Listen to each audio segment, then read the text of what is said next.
Muito boa tarde, como é que vocês estão? Tudo bem por aí? Hoje vamos para o nosso segundo dia e vamos ler Marcos capítulo 2. Ou, espero que você tenha lido Marcos capítulo 2.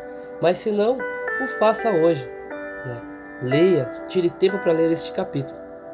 E eu quero refletir com vocês algumas coisas que me chamou muito a atenção na leitura desse capítulo. E eu anotei aqui. Começa já falando sobre o paralítico de Cafarnaum.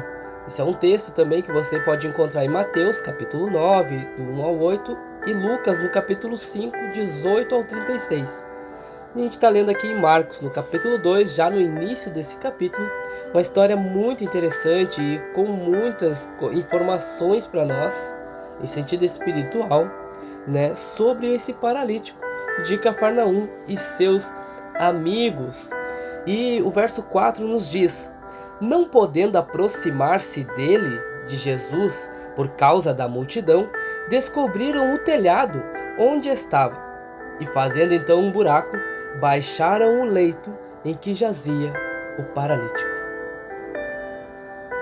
Jesus ele estava em casa, na sua casa, e uma multidão naquele momento o cercava, querendo aprender dele, querendo ser curado, querendo ver os milagres que ele fazia, né?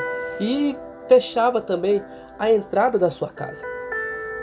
Mas havia também um paralítico na sua necessidade, que o impossibilitava de chegar até Jesus. Olha que interessante. Mas graças a seus amigos, 4 homens que juntos ele pensam: vamos pelo telhado. Vamos colocar esse paralítico pelo telhado, dentro da casa onde está Jesus. Aleluia.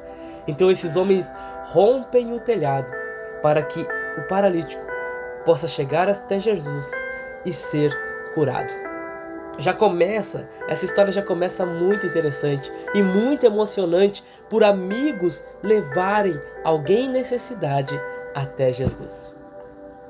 O Espírito Santo está nos dizendo neste momento e falando através desse texto que é tempo de romper limites. Tudo aquilo que tem limitado a nossa vida, é tempo de romper esses limites, melhor dizendo. Há pessoas espiritualmente paralisadas, há pessoas presas por culpas, por traumas e principalmente pelo pecado herdado, pois somos pecadores. Mas nós precisamos de intercessores radicais, como esses 4 homens, que não se conformaram com a multidão que impedia de seu amigo chegar a Jesus, que não se conformaram com aquela situação, com aquilo que impedia de chegar a Jesus, mas romperam as barreiras e obtiveram acesso a Cristo.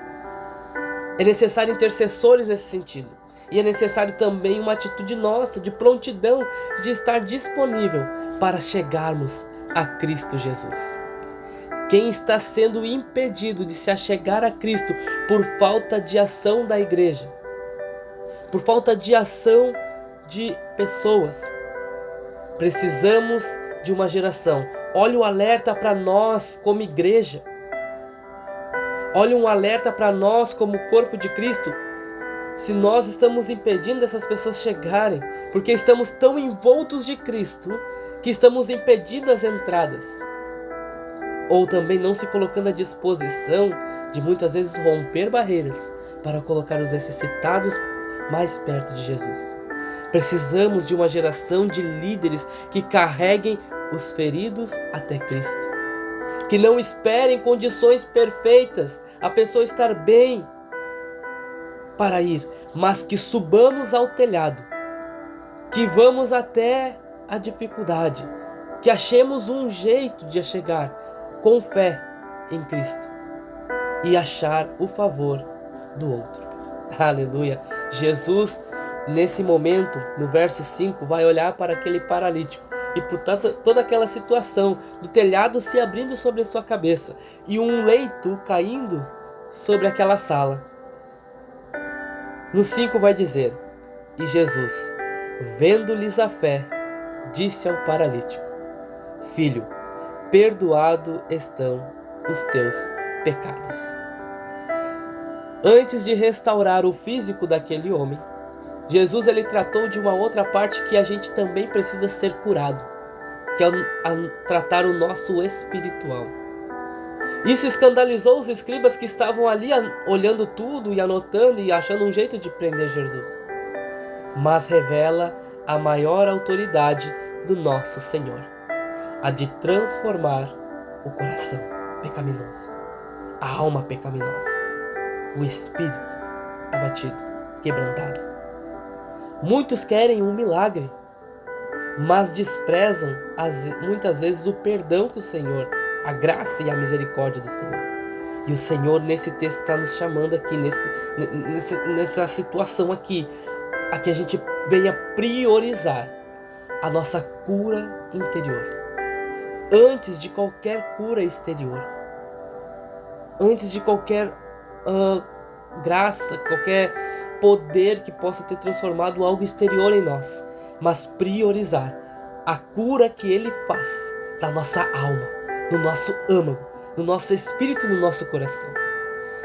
Ele quer restaurar identidades, nos colocar como filhos, realinhar a nossa mente para a mentalidade de filho, de co-herdeiro com Cristo. Ele quer restaurar identidades antes de promover funções.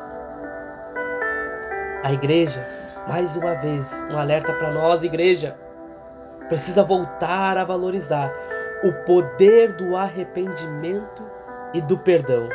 Meu Deus, antes de buscar qualquer milagre em nossas vidas, é preciso buscar a pureza. Pastores, líderes, ministros, preguem a cruz, preguem a graça, a restauração da alma, para que essas pessoas recebam o perdão dos seus pecados. E mais adiante, depois vai ter a cura dele, óbvio. Jesus vai dar suas explicações. Mas, passando adiante aqui, o verso 14 vai nos mostrar o chamado de Mateus, ou de Levi. E o 14 nos diz assim: E passando, viu Levi, filho de Alfeu, sentado na alfândega, e disse-lhe: Segue-me. E levantando-se, o seguiu. Levi, ele era um cobrador de impostos. Talvez você já ouviu falar muito sobre essa mensagem, sobre a pessoa de Mateus. E a pessoa que era cobrador de impostos naquela época era vista como um traidor dos judeus, pois cobrava impostos para Roma, trabalhava para o governo romano. E isso era uma traição para o povo. Então ele era como um pecador, alguém que não poderia se aproximar, não poderia se chegar, era uma pessoa que deveria ser odiada, desprezada, nem sequer citar, nem convidar. Mas Jesus quebra todos os paradigmas. E Jesus o chama, sem fazer exigência nenhuma, apenas com uma palavra de amor e propósito: Segue-me. O Senhor está chamando os improváveis, pois Mateus, Levi, ele era um improvável. Ninguém nunca ia convidar alguém que é traidor do povo judeu, que cobrava impostos para o governo romano. Mas Jesus não, quebra todos esses paradigmas e tudo quanto é preconceito. E ele chama um improvável. Assim como eu, assim como você, o Senhor está chamando os improváveis para o seu reino. Aqueles a quem a sociedade, muitas vezes nós olhávamos e não via valor algum, ou como aquela pessoa vai fazer algo para o reino. O Senhor nos olha com esse amor e nos chama com um propósito para o seu reino. E Ele está passando pelas mesas da rejeição e dizendo: Segue-me. O tempo da graça está rompendo as barreiras da religiosidade. Deus vê além do que os homens ou do que nós possamos ver. Aleluia! Não devemos limitar quem pode ser usado por Deus. E isso é uma atenção que devemos ter. A igreja precisa ter lugar para os que acabaram de sair da alfândega da vida. Os levis, ainda marcados pelo seu passado, mas estão prontos para serem transformados a partir de se tornarem seguidores de Jesus, aceitarem o Senhor como seu único e suficiente Salvador. Não limitemos quem pode ser usado por Deus. E aí Jesus, no verso 15 e 17, vai se assentar com os pecadores. Isso deixou os escribas nervosos, indignados com a situação. Como pode o Senhor sentar com os pecadores?